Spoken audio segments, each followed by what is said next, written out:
everyone, this is Audrey from Studio Maven, an architecture firm in the Bay Area. And welcome to episode 2. We're going to talk a little bit more about whether or not you need an architect for your specific project. Let's get started.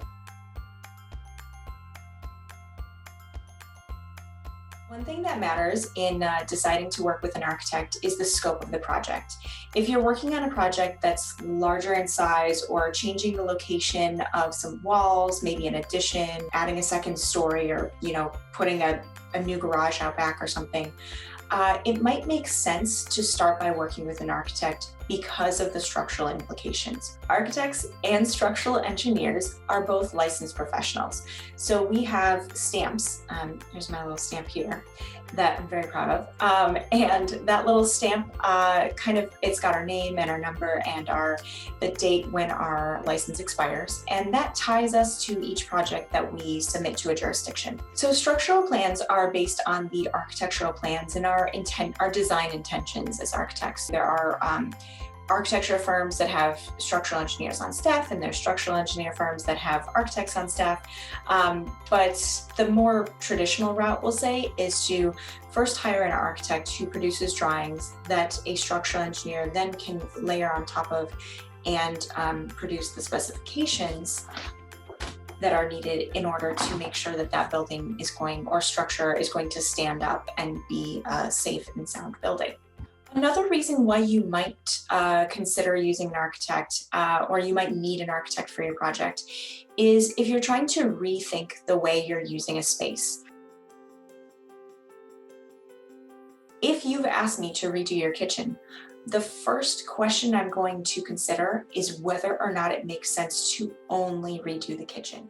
And the reason being is it's a huge endeavor to take on a renovation. And I want to make sure that you are being efficient about the work that you're doing. So I'm always thinking about the future of a project when I start out with any project, no matter the scope of it. Really, you want to see that plan first and think about whether or not the choices that you're making are best for the feel and the function of your structure. Another reason you might want to work with an architect is the jurisdiction that you're in. So many times cities or more dense areas require more documentation and have kind of a stronger hand in the oversight of design and construction methods.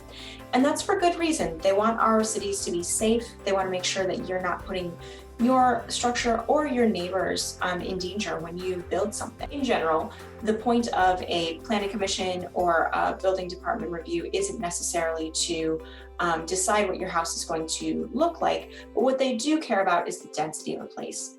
Are you building a huge house on a tiny lot or a tiny house on a huge lot? Does your structure look out of the ordinary for some reason? So if you're in a city, it's likely that they're going to want a licensed professional like an architect or a structural engineer to stamp the drawings that you're submitting, those drawings that show, this is the house that I'm proposing to build. We have an idea of what players might need to be involved, and we have those connections in order to pull them onto the team as necessary. So if your project changes and suddenly you need a civil engineer, then we're going to be able to help find one that's the right fit for your project. And the last thing you might consider when thinking about whether or not your project needs an architect is the budget.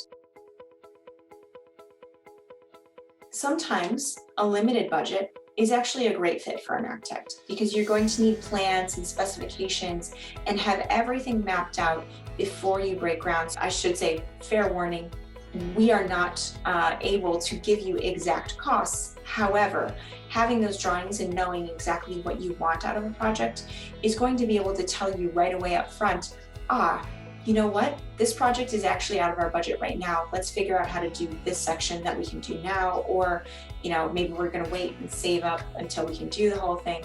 But that planning is going to help you understand how your budget fits with your ideals of a project. I hope this helped in your decision about whether or not an architect is the right fit for your project. Thanks for tuning in and stay well.